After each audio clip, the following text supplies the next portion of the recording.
Similarity criteria for triangle. Similarity rules for triangle.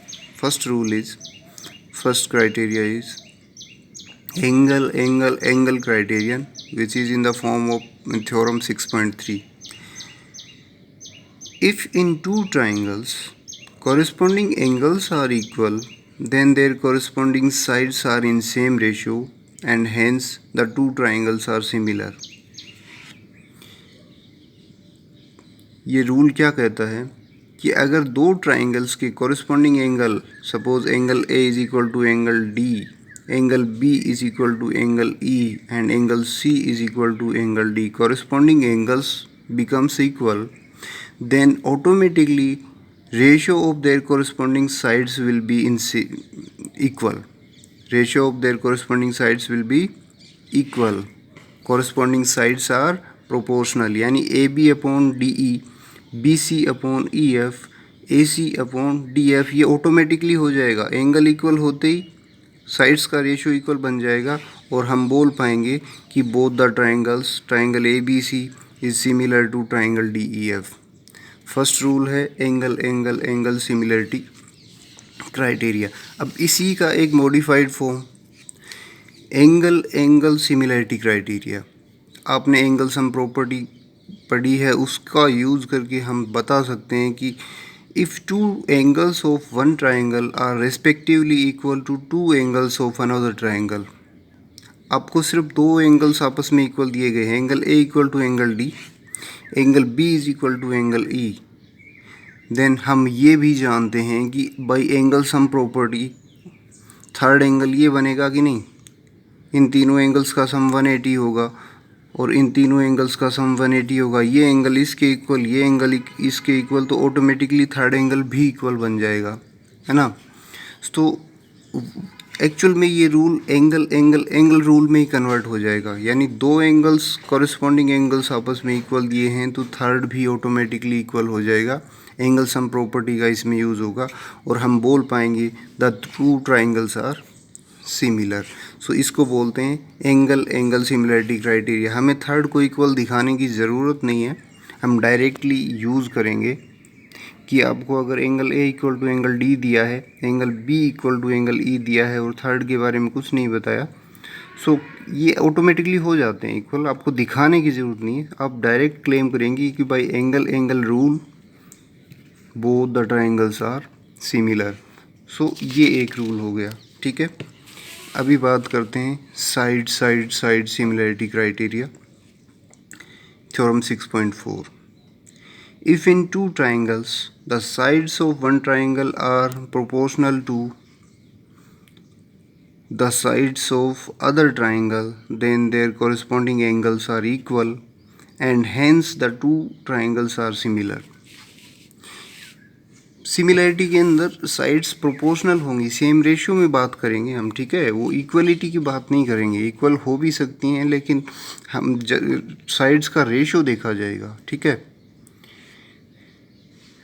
ABC triangle और DEF triangle के अंदर अगर आपको दिया हो AB upon DE, if it is AB upon DE, BC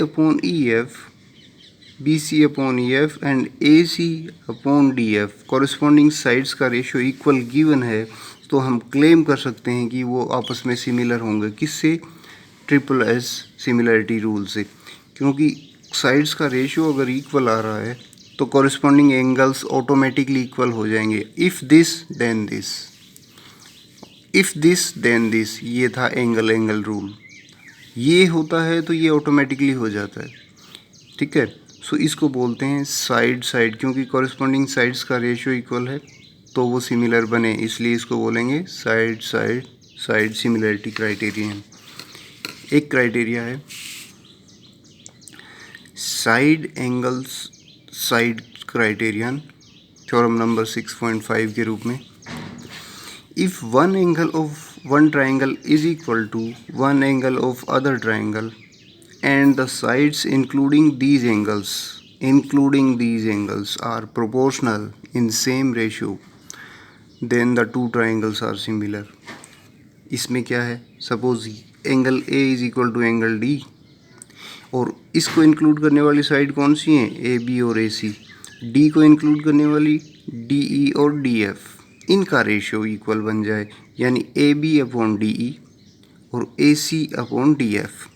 if A B upon D E is equal to A C upon D F and इनको include करने वाले angle equal, angle A equal to angle D, तो by S A S rule we can claim that A B C is similar to D E F. Okay, इस पर based दो questions मैंने लिखे हैं।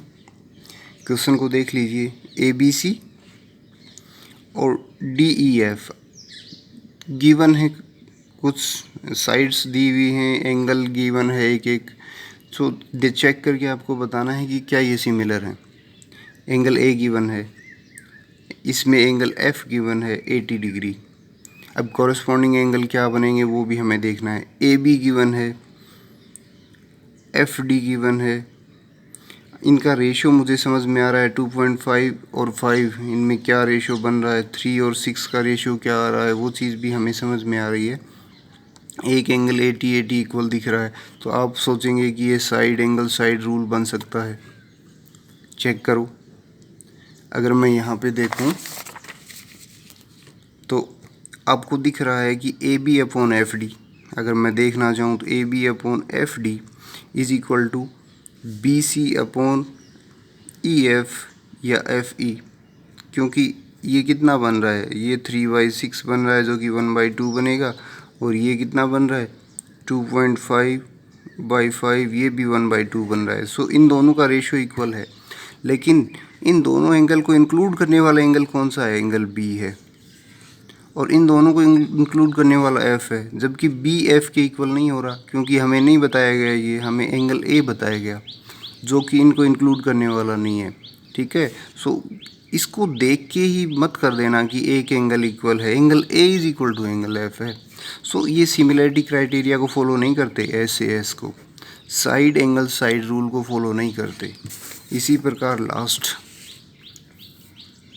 एक क्वेश्चन ये था, एम एन एल और पी क्यू आर, आप देख पा रहे हैं एक एंगल इक्वल है, इनको इंक्लूड करने वाली साइड एम एन, मैं यहाँ लिख देता हूँ M N upon Q P, इनका रेशियो हाफ होगा, is equal to M L upon Q R 5/10, ये भी 1/2 होगा। सो इन साइड्स का रेशियो इक्वल है, और angle M is equal to angle Q, angle M equal to angle Q, इनको इंक्लूड करने वाला एंगल इन दोनों को इंक्लूड करने वाला एंगल इक्वल है, इसलिए ये दोनों सिमिलर हैं। लेकिन सिमिलरिटी लिखने का तरीका भी आपको आना चाहिए। ये एम एंगल क्यू को कॉरेस्पॉन्ड करता है, जो एम वर्टेक्स क्यू को कॉरेस्पॉन्ड करता है, एन किसको करेगा, एम एन देखो कहाँ है, क्यू पी, सो एन पी को कॉरेस्पॉन्ड करेगा और एल आर को कॉरेस्पॉन्ड करेगा। तो आपको ये लिखना है triangle M N L is similar to, आप ये नहीं लिख सकते triangle P Q R, triangle Q, क्योंकि एम क्यू को कॉरेस्पॉन्ड कर रहा है, फिर पी को एन कर रहा है, so Q P R N P को और एल आर को कॉरेस्पॉन्ड कर रहा है। सो ये सिमिलरिटी क्राइटेरिया और इसको लिखने का तरीका होगा।